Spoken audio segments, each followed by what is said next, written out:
true disciples of Jesus who wield the book of God, not as a peaceful narrative, but as a sword that saves. And so the jealous Jews, they gather a group from the rabble. The rabble literally means market loafers. So they were just some punks out in the market, out in the street.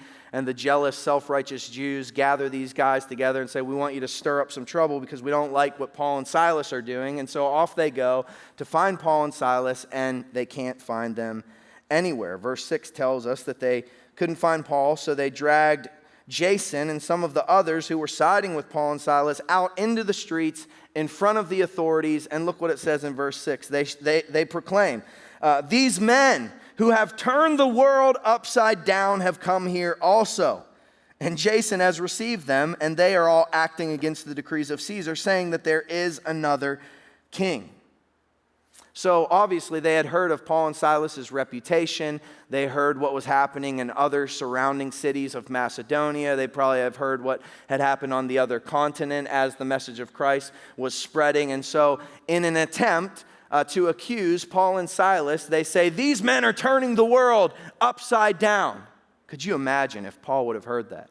Paul would have, you really think so? I feel like we're not doing enough. I feel like I'm just getting started, but you think we're turning the world upside down already? What an awesome compliment. What an amazing thing to be said about followers of Jesus. May it be said of us that we are turning our community upside down because of our boldness and our ability to explain the scriptures and to point people to Jesus and to proclaim Christ and Him crucified and to declare that Jesus is King.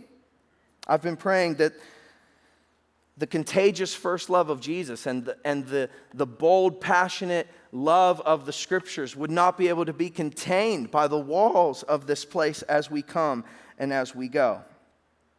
But what did Paul and Silas do in order for them to be accused of this? What did they do in order for them to say they're turning the world upside down? Well, they believed the Bible, they expounded the Bible, and they lived out what the Bible says with boldness because Jesus was the King of their lives. And that is exactly why the community was so offended. Look at verse 6 or 7. Jason has received them. They are all acting against the decrees of Caesar, saying that there is another king. That's where the real problem lies with the world. Paul and Silas did nothing illegal. They did nothing toward Caesar. They were just simply proclaiming that Jesus was the King of the universe. And that is offensive to all who want to be their own king. Because in order to receive Jesus as King, you have to die to yourself and live unto Christ.